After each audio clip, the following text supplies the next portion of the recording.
Hi, Kale. It's Matt Lewis. Hey, I appreciate your time. I hope you had a great weekend. And I wanted to send you this video to go into further explanation of some numbers so you can actually see what I'm talking about. I think this will be a better way for us to actually be able to show you everything in writing. So the best way to view this is if you go full screen and go down and click quality 1080p HD. Everything should be crystal clear with everything that you're viewing on my screen right now. So if you're not doing that right now, I'll give just 1 second and let you do that, and hopefully this will work out great. So there are a couple of different options that would be available to you, and I wanted to go over that from where you're currently at and to where you can be, so that you can make the best decision that'll work out for you. So here we go.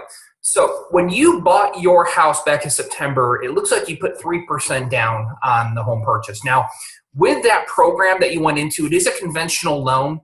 What the difference between what we're doing now and back then is this: we can tap into any equity that you currently have on the property. Your house did appraise a little bit higher than the purchase price. So that money is now eligible to refinance. And the big deal with that is this: it's going to be the PMI cost, the private mortgage insurance. So when you're below 5%, the PMI is going to be less expensive than putting down 3%. There's an adjustment that's made with conventional loan financing. It's considered to be a little bit of a higher risk, and the rate's also a little bit higher. So here, as I show you my screen, this is one option for a new 30-year fixed. I just did nice round numbers. I know that your payoff is going to be a little bit different than this, but this is a nice round number for us to go off of. So $244,000 at a 4% 30-year fixed. We're going to be focused on this area and then this area, and I'll also explain some of the costs that are associated with the loan so you have a better understanding of that as well. So $244,000, 4% 30-year fixed. Your new principal and interest payment, and then you've also got your homeowner's insurance, your property taxes, and your new PMI, which is substantially lower, so that your new total payment is now $1,511.20. That's a difference of $122.66. That is option A. Now, option B would be to actually do what's called a no PMI lender-paid mortgage insurance loan. And how that works is this: you don't bring money to close. You don't have to buy down the rate to anything. You don't have to pay down the loan amount. So a lot of people will tell you is this: Kale, you have to have 20% equity to have no PMI. That's actually false. You do not have to have 20%. You can do as little as 5% equity and do a no PMI loan. And this is how it works. So let's say going rates are 4% on the 30-year fix. This is how we do it. We increase the interest rate by 0.25%. By doing so, we're actually going to pay the mortgage insurance out of the loan itself through the rate. Now, you may say, okay, I'm taking a higher rate, but look at your overall payment. It goes down to $1,426. So the difference now between what you're currently paying is $1,633.86 and your new mortgage payment of $1,426.67 is $207.19. I was originally estimating about $198, but actually should be a little bit better than that, about $207. So as you can see, by choosing a higher rate, your overall payment's actually lower. And that's why I tell people, just because you have a lower rate doesn't mean that your payment's lower than somebody else. And here's a great example of what I'm talking about with that.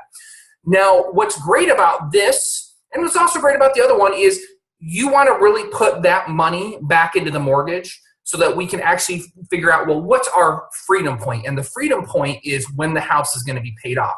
And here's an example. So let's use the 4.25 and no PMI. $207.19 a month is your saving. Now, let's go in and actually say, okay, I'm going to pay that difference every single month back into my mortgage payment. So if you continue making your $1,633.86 mortgage payment when you refinance with that extra savings, okay, that is going to go straight to principal. So every payment, I'm making that extra $207.19 every payment. And let's look at an amortization schedule. That's showing a total of payments throughout the life of the loan. That will be this. It's cumulative. Okay. So here are your number of payments. This is the main screen we're going to look at. So by adding that extra payment or extra dollar amount into your payment every single month, you're going to go all the way down to 270 mortgage payments. A 30-year fix is 360, but you're going to cut it down all the way to 270. That's a 90 payment difference that you're cutting off in interest. Okay, 90 mortgage payments. 12 months out of the year, that's 7.5 years. By doing that extra payment, by just essentially not changing anything to what you're currently doing, okay, you're going to shave off 90 mortgage payments, which is 7 years and 6 months, right? So that's huge for you, right? That's huge. Now, if you were to go in and say, you know what, Matt, I want to refinance, but I want to add in, let's say, $500 every month. So I can afford an extra $500. So say instead of paying $1,633, I'm going to pay the difference of the $207 plus the $500. So you're at $1,633.86, but you can afford another $500. So you're at $2,133.86. Now we subtract that number minus what your current refinance would be of $1,426, so minus $1,426.67. So $707.19 is what you really be putting in with your refinance, right? It'd be $500 more than what you're currently paying, but $707.19 into your new refinance is what you'd be doing. So if we did that, so we're going to put in $707.19, make sure the numbers match up, and we're doing that every single month. So we refinance you to a lower payment. You put in that extra $707.19, and here's what you get. 171 mortgage payments. So now we've cut you from 360 down to 171. So that 171 is less than 15 years. 180 months is 15 years. So we're at 14 years and 3 months. That's by just refinancing and putting in that difference of an extra $500 a month. Now, what that does is it also gives you flexibility. So if 1 month you want to put in, I know you mentioned $3,000. Let's say you want to do $3,000. You can do that. Or if you want to go back into what the normal payment is going to be, you can. If you want to add in that extra $500, you can. But let's say you decided to make a $3,000 a month mortgage payment with a refinance. So $1,426 is your new payment, and $1,633.86 is your old. So $1,633.86 minus $3,000. We'll use, not $30,000, $3,000. So $1,366.14 is what you'd be putting in. So $1,366.14 plus your new mortgage payment of $1,426.67. Boom. $2,792.81. What you would have to be putting in with your refinance to match that $3,000 if you kept the loan where you're currently at right now. But let's just say you refinanced and you went in and you actually put in $3,000. So the difference in the $3,000 and your $1,426 is at $1,573.33. So let's go in there and see what happens when you put in an extra $1,533.33 every mortgage payment.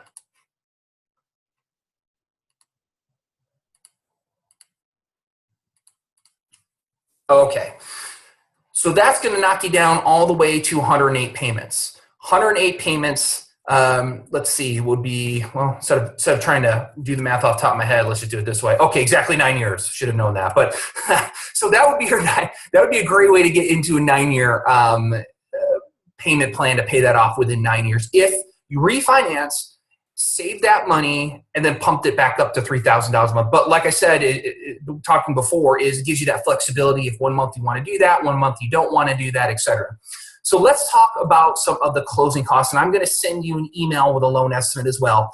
But this is a great way for you to actually see what each line is. Because what a lot of my clients do is they'll get a loan estimate from me, and they'll just look at the bottom line and say, that's great, or that's too much, or that's too little, or what's this, and et cetera. So this way I'll actually show you everything that's going to be on the loan. So here you go. So box A is origination charges. Now, origination charges is any fee that the lender charges in order to obtain financing. Now, that also includes any points, right? So if you look under percent of loan amount in parentheses points, a lender may or may not charge, a bank may or may not charge, a credit union may or may not charge origination fees, which is equal to 1% of the loan.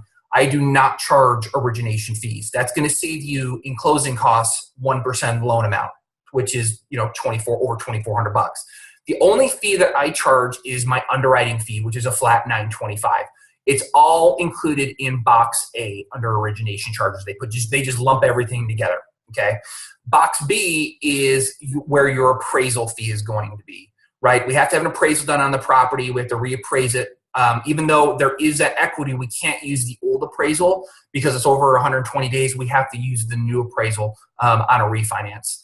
And then down here under box C is title fees. Now, title insurance, look at it similar to like health coverage. You need it when you need it in case there's an incident, right? Title insurance prevents a lender from having any liens against property. So judgments, any type of like mechanics lien, we want what's called a clear chain of title. When you bought the house, a clear chain of title was searched on the property to make sure that a mortgage can be recorded on that property. If you have something wrong with the property you're going to buy, or refinance, you can't get a mortgage on the property if there's that lien against there. So what a new lender is going to do on a refinance is come in and do that same check that was already done. Even though you've already done it before, it needs to be done again. New lender comes in. Even your existing lender, if you were to call them, they're still going to require it because they're obtaining new financing on a loan. So that title insurance and those title fees vary depending upon the location, the age of the home, and the price that we're refinancing. And so I got a quote from my title company in Colorado Springs. And that is their total is $874 for title insurance, and then they have to close the fee or close it $375. So it's a total of $1,249. That's very, very close, accurate number of what it's going to be. So when you add in the lender fees plus the title, that's where that number down here of $2,649 comes into play.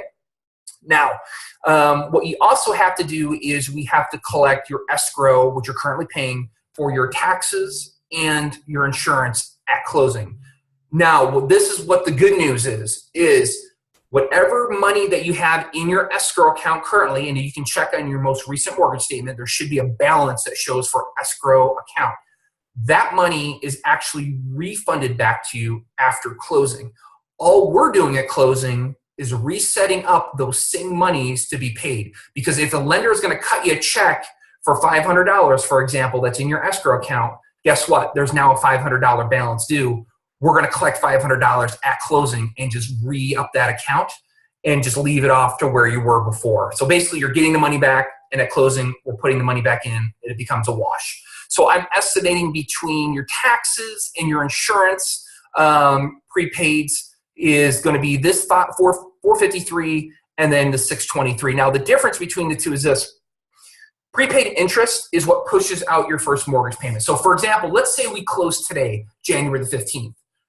Between today and the end of the month, there's going to be 15 calendar days of interest collected on loan because you're closing out in the middle of the month. The closer to the end of the month that you close, the less that prepaid interest is because that pushes your first payment out. So if we were to close, let's say on January 15th today, your first payment is not due until March the 1st. But those interest days depend on the day that you close. So I'm just estimating we just close on the last day of the month, just as accurate numbers as possible. And so when you add up lender fees, appraisal, title, your own money, it's $37.25. It's less than 2% of the loan size. If I was charging origination, which a lot of lenders do, you may have been charged at a point on your last loan. This number is probably a lot lower now than it was when you bought the house. And I do that because, first of all, I don't believe in gouging people. Number one, I believe in offering the best possible fair deal. And obviously, you provided a service to me with BombBomb, so I'm definitely going to provide a great deal of service to you as well by reducing those fees. And so even though it says $37.25, you got to remember you are going to get your escrow back So you kind of have to figure in your mind 3725 minus what that money is going to be. Look at your most recent statement, and it should show you right there. So that's an option that you have. You can do the no mortgage insurance, or you can go at a lower rate, and you can add in that PMI onto your loan. Now, one thing to consider is this, is with PMI, it does fall off automatically at the 78% of the original loan balance. Okay, so it does automatically fall off at the original loan balance of 78%. Excuse me. Here's the thing, though. If your goal is that 8-year to 12-year mark, it would be more advantageous for you, in my opinion, to do a little bit higher rate at 4.25, do lender paid mortgage insurance, and then just pump away at that mortgage. Because as you can see, it's going to just knock off that mortgage payment anyways. Why kind of toy around with mortgage insurance if you're planning on paying off the house within, let's say, 8 to 10 years anyways by doing that? It's basically you're killing two birds with one stone. You're dropping the PMI now, you're having the savings right now, you're putting it right back in the mortgage. It would be more advantageous for you to do this rather than a PMI loan. Well, I'm using this example now, but you get what I'm saying. So I just like the idea of doing that. If you have any questions, just let me know. But like I said, I'm going to send you this video as you're watching it now. I'm also going to send you that breakdown of that loan estimate that I had put together. I got to tweak it a little bit because of the APR. It's not matching what the interest rate is, which brings a good point. What's my APR? And I don't know if you heard that term before. So APR stands for annual percentage rate. An annual percentage rate is just a number shown that compares between your interest rate and the fees on the loan. So for example, let's say you get a mortgage at 4.25 with no PMI. And let's say that you had an APR of 4.5%. That's a very large spread. If you had an APR of 4.5%, that means that the lender is charging fees somewhere within the loan to obtain that loan. That's not a great deal. You really want to have that interest rate and that APR as close as possible, an 8% or lower. So 4.25 interest rate, 4.375 APR is where you're going to want to be, or lower. It's just a great measuring tool to have when you're comparing different lenders and different interest rates and everything. And so what I'm doing right now is I'm just going in and clicking on what would be a cost to obtain a mortgage over 30 years. And the only thing that would obtain that is any lender fees. And again, my only lender fee is my $925 underwriting fee, and any title closing fee, which is $375. Prepaid items, your homeowner's insurance, your property taxes, and any title insurance is not an APR trigger, is something that we call an APR trigger. Now, if you were to go back into your old closing documents, you're going to notice an interest rate and APR that's huge. The reason why is not because what the lender charges, but because of the PMI. PMI, private mortgage insurance, is an APR trigger. It does affect the APR. So if you go look at your old documents, don't get frustrated that you think that the old lender maybe screwed you. It's going to have a very wide gap, just so you know, because of that number. So once I click on what's the APR triggers, I'm going to view what those are. And let's see. Where is it? Why? It's hard to view on this screen right here, but it's going to actually show what the APR and the interest rate is. There we go. It's easier for me to actually look at it than sometimes going on a video and show it. So if you can see, the APR and the interest rate are within an eighth, which is where you're going to want to be, right? So 4.25, no PMI, minus the APR 4.373. Boom, there you go. You're in an 8%, a little lower than 8%. That means you're getting a great deal, not to toot my own horn. So if you have any questions, just let me know. I'll send you this. I'm also going to send you a link later on this afternoon and a text with items that I would need for your home loan. Let me know if you have any questions. Look forward to working with you. Hope you have a great day. We'll talk to you soon. Have a good one.